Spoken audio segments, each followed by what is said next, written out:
Sveiki, man sauc Aigars. Jūs esat BeSafe Latvija YouTube kanālā par darba aizsardzības jautājumiem, un šajā gadījumā tāds specifiska lieta par avārijām uz transporta vai satiksmes ceļiem. Tad, ko mēs saprotam, ko šajā gadījumā ir jāsaprot? Tātad mums faktiski ir divkāršs dalījums. Tātad mums ir šie saucamie kopējie satiksmes ceļi, pa kuriem mums ir, lai mēs pārvietotos, ir savu veidu noteikumi. Un tas arī kaut kādā brīdī pie avārijām mums palīdz, jo, ja mēs ievērojam šos noteikumus, mēs ievērojam prasības, mēs arī apdrošinātājiem varam uzrādīt, jā, redz, kur mums ir automašīna, viņai ir numurs, jā, attiecīgi, viņi ir reģistrēti, viņi iziet šo te apskati reizi gadā, un tādā veidā viņi ir pārbaudīti, nosacīti, viņi ir droša. Nu, un tālāk jau tad var analizēt pašu to satiksmes negadījumu un, teiksim tā, nečakarēties par tām lietām, par kurām parasti rodās problēmas, ja tas notiek šajos iekšējos satiksmes ceļos. Tad atceramies, ja mums ir iekšējie satiksmes ceļi, un tādi praktiski ir lielākoties ražošanas uzņēmumos, mums tas, ko kopējos satiksmes ceļos nosaka valsts, faktiski mums pašiem ir jāizstrādā. Mums ir jābūt šai te iekšējai šiem noteikumiem, kurš ir galvenais, kurš negalvenais, par ātrumiem, par priekšrocībām, par nelaimes gadījumiem, kā tie tiek izmeklēti. Un vēl ar vienu atceramies, ka visam pārstāv apdrošinātāji, ja, tad viņi arī savos noteikumos kaut ko iestrādā. Tad vajag palasīt, ne tikai noslēgt apdrošināšanas līgumu, un pēc tam, ja notiek ziepes, tad plātīt rokas un teikt, redziet, tur ar maziem burtiņiem, bet faktiski mums ir jāaiziet. Un te ir tā lieta, diemžēl, kas ir mums Latvijā diezgan problemātiska, ka apdrošinātāji ir gatavi apdrošināt, bet izstāstīt tās lietas, ko tad mēs specifiski gribam no uzņēmuma, viņiem vai nu nav laika, vai nav gribēšana, vai nu ir speciāls uzstādījums, lai tajā brīdī, ja notiek avārija, nav tad jāmaksā. Tā kā tādas lietas mums ir jāņem vērā jau pašā sākumā.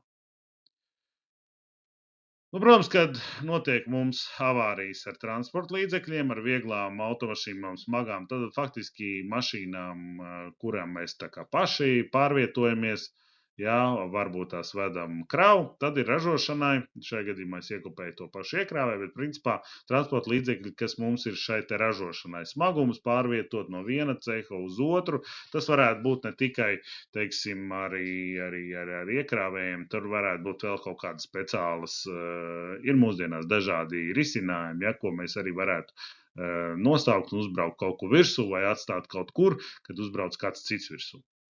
Tāpēc, ja ir iekšējā sevišķi iet runa par ostu, tad tur ir vilcieni, ir kaut kādas teritorijas, pieksim, Kūdrā, kur ir šauskliežu vilcieni, tie arī ir jāņem vērā un jāsaprot, kurš ir galvenais, kādi ir šie signāli, un tie tais noteikumos, protams, ir jāiestrādā.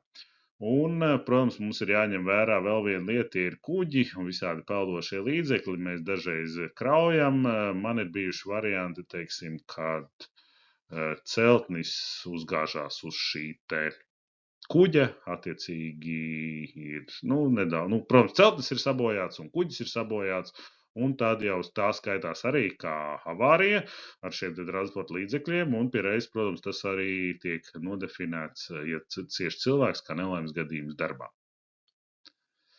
Nu, un, protams, ka pa lielam tajā gadījumā cieši arī cilvēki, kas no visiem šiem var uzbraukt virsū, un tāpēc mums ir jāsaprot, kas mums no šīm teiksim, manām šeit uzskaitītām 5 lietām ir, ko mēs uzskatām par galveno, kas mums, kā es vienmēr saku, nes visvairāk naudu, kam ir jāstrādā, jā, kurš ir pakārtots, un tad mēs izstrādājam šos te noteikumus, domājam arī iespējams par apzīmējumiem uz ceļiem, par gaismām, cevišķi tas iet runa par vilcieniem, par, vēl kaut kādām lietām, par barjerām un vēl lietām, kas, protams, mums varētu samazināt šīs te avārijas tieši transporta ceļos. Esmu redzējis ļoti sliktu piemēru, diemžēl valsts darba inspekcijai pēc vienas akcijas, neatceros 21. vai 22. gadā, varbūt bišķiņi 20. 22. gads, teiksim tā, viņi bija samācījušies, ka obligāti ir jāapzīmē šie transporta ceļi, un tad brauc uz uzņēmumiem un visiem lika zīmēt transporta ceļus, un, protams, uzņēmumu viņi zīmē kā nu sapratu, un līdz ar to man bija gadījumi, kad pēc šīm te it kā akcijām, kur it kā vajadzētu uzlabot drošību un darba aizsardzību, rezultāts panācās tieši pretējs. Un es jau par to brīdināju inspektors, bet, nu, diemžēl tā ir tauta, kur nepakļaujās veselam saprātam, jā, un jā, man bija variants, teiksim, uzņēmums viens tāds pavisam sāpīgs, kur gāja ceļš bija uzzīmēts tieši pa vidu iekrāvēja laukumam. Un iekrāvēja, ja pirms tam, teiksim, cilvēkam pārvietojas pa šo laukumu, jā, viņam bija attiecīgi apģērbs ratstarojošam, bet viņam, principā, vienmēr bija jāsako līdz iekrāvējiem. Iekrāvējs bija pats galvenais. Tad šai gadījumā mēs atceramies, tiklīdz mēs uzzīmējam gāja ceļus, gājēji pa šiem te saviem gāja ceļiem ir paši galvenie. Ja? Un, protams, mēs zinām, ka iekrāvēji brauc uz priekšu, uz aizmuguri, nevienmēr viņi visu redz. Un šeit sākās diskusija. It kā cilvēkam ir priekšrocība uz gāja ceļa, tai pašā laikā mēs saprotam, ka, ja uzbrauks iekrāvējs un nevienmēr viņš visu redz tā kā vajag, ja? Jo tur tad ir jāliek čutnē visam iekrāvējam riņķī spoguli, lai viņš tiešām redzētu, kas ir uz šiem te transporta ceļiem. Un šajā gadījumā, protams, ka bija daudz diskusijas un beigās, jāsaka, godīgi, paldies Dievam, ka dodili šis te gāja ceļš, un tālāk mēs atgriežamies atpakaļ pie vecām lietām, cerībā, ka valsts darba inspekcijas cilvēkiem viņi atkal nesadzirdēs kādu semināru, kurā būs svarīgs uzstādījums par katru cenu uzzīmēt šos te transporta ceļus, neiedziļinoties lietas būtībā. Nu, lūk, ja mums, protams, ir avārija uz kopējiem, tātad ārējiem satiksmes ceļiem, tātad kas mums ir un par ko ir vērts domāt, tad, kad mēs domājam par saviem iekšējiem. Tātad pirmkārt mums ir reģistrācija, jā, protams, jā, tur ir sava valsts kārtība, bet arī mums būtu jādomā, un gan jau esat varbūt kādreiz redzējuši, kur ir pirmais iekrāvējs, otrais iekrāvējs, ja, lai mēs zinām, par ko tad vispār iet runa. Jo, piemēram, ja mēs pazvanīsim, teiksim, mūsu 5. iekrāvējam ar viņu notika avārija, ne, vai ar iekrāvēju notika avārija, kurš šodien krauj tur, nezinu, to un to. Kurš tas ir? Jā, protams, ja mēs sakam, tur ar 5. iekrāvēju notika vai ar 4. iekrāvēju, mums vismaz ir nojausma, par ko vispār ir runa. Jā, protams, ir vēl varianti, ka uzņēmumiem ir dažādas firmas iekrāvēji, tur, nezinu, Nissans vai vēl kaut kāds, jā, kas, kad tu var pateikt, jā, ar konkrētās firmas iekrāvēju mums notika, jā, bet principā tā tad, nu, lai mums būtu konkrēta skaidrība un lai mēs arī varam dokumentos pēc tam teikt, ka ar numuru tādu un tādu notika un arī pierādīt, kad, teiksim, mums ir jāsaprot arī jābūt tā saucamai cēloņu seku sakarībai, ka ja mēs uzrādīsim šo te protokolu, tad mums ir pārbaudas protokolu, ok, mēs būsim veikuši pārbaudi iekšēji, mums ir jāskatās, lai tas protokols tiešām atspoguļo to, ka var identificēt, kuru tad iekrāvēju mēs esam pārbaudījuši. Ja? Tātad apskate, ja? Un vai mūsu gadījumā mēs jau tikko runājam par šīm te pārbaudēm, šai gadījumā tad mēs ejam apskati Ceļu satiksmes drošības direkcijā, Valsts tehniskās uzraudzības aģentūrā traktora tehnika, nu un tur vēl mēs šai gadījumā vairāk dzelzceļu un kuģus neņemam vērā, tur ir sava kārtība, ja? Tā kā arī tur ir apdrošināšanas un tam līdzīgas lietas. Protams, ka ir šie izstrādātie ceļu satiksmes noteikumi un dzelzceļa noteikumi un arī kuģošanas noteikumi, ja, ko es varbūt šeit aizmirsu pierakstīt, ja, bet mums tātad balstoties uz tiem, tad tiek izmeklēti šie te nelaimes gadījumi, protams, un parasti uz kopējiem satiksmes ceļiem to dara policija. Nu, protams, ir iesaistīta arī apdrošināšana, Okta un Kasko, un attiecīgi kuģiem arī tur ir savas apdrošināšanas un arī dzelzceļiem savas apdrošināšanas arī saistībā ar kravām. Tā kā balstoties uz šo visu, uz visiem šiem te 4, tātad notiek kaut kāds nelaimes gadījums, un jā, mums ir policija vai attiecīgi, nezinu, tur ostas policija vai kas nu kurā gadījumā tur ir, jā, un viņi izmeklē šo te nelaimes gadījumu, iesaistot arī mūsu un iznes šo te savu verdiktu, kas ir noticis, un attiecīgi, protams, kā iesniedz to arī apdrošinātājiem šo te nelaimes gadījumu tā kā kompensēšanai vai uzlabošanai un tam līdzīgi.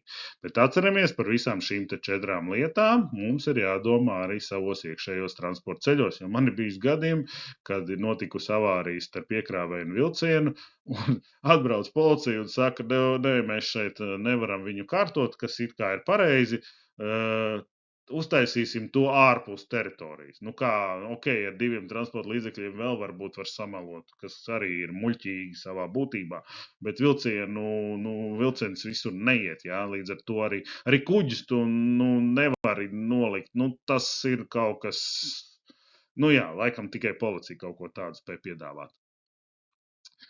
Ja mums ir iekšējā teritorijā, tad mums ir šie te noteikumi, mums ir arī iespējams, kā es teicu, pie iebraukšanas teritorijā kaut kas, bet parasti ir, tur uzraksta 10 punktus, bet principā, ja tiešām notiek nopietnas nelaimes gadījums, ar šiem 10 punktiem ir par maz. Ja? Līdz ar to mums jārēķinās, ka tie noteikumiem ir jābūt, uz 2 A4 lapām kā minimums. Tāpēc par šīm te pārbaudēm, tad mums ir jāapliecina, ka konkrētais aprīkojums bija pārbaudīts, viņš bija darba kārtībā, un, teiksim, tā darba kārtība neizraisīja šo te nelaimes gadījumu, vismaz globāli tā.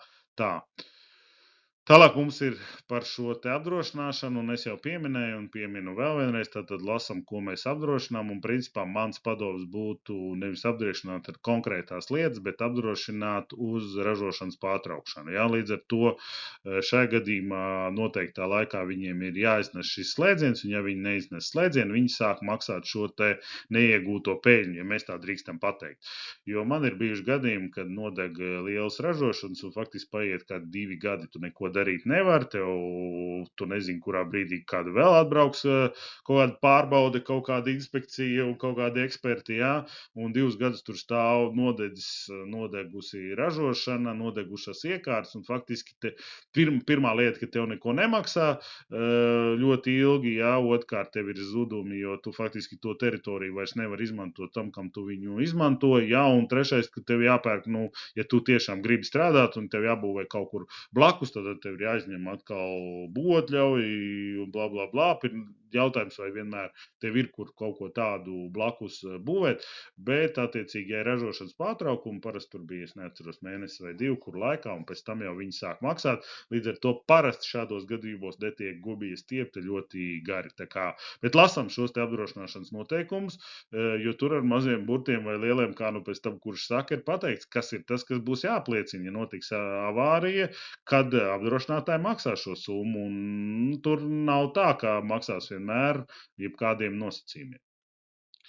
Protams, ka mums ir jāskatās par šiem te kolektīviem aizsardzības līdzekļiem, tātad atceramies, kā jau es teicu, par kaut kādām gaismām, dzelzceļam ir savas lietas, savas gaismas, savi signāli, par apzīmējumiem, rampas, svari ir viena vāja vieta, jo, teiksim, uz svariem var braukt. Man ir varianti, ka brauc gan vilciena vagonus sver, gan teiksim, smagās mašīnas vai vēl kaut ko jaunu.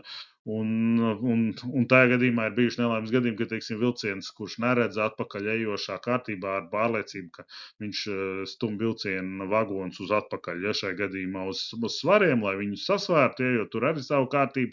Izrādās, ka tur ir atbraukusi smagā mašīna, viņi ir nolikta, cilvēks ir aizgājis kārtot dokumentus un notiek nelaimes gadījums, tātad avārija šajos te transporta ceļos, paldies Dievam, neviens necieš, bet, protams, automašīna ir cietusi, jo vilciena vagons ir uzstumts viņai virsū un ir notikusi šī te avārija. Tā kā rēķinamies par šīm te avārijām, skatāmies, un, protams, ja ir vajadzīgs kāds labs padoms, gudrs padoms, nevis lēts, kā tas ikdienā darba aizsardzībā tiek dots, tad, protams, dodiet ziņu uz e-pastu, centīsimies kaut kā palīdzēt. Lai mums forša dzīve, drošā darbā, lai mums pēc iespējas mazāk avāriju.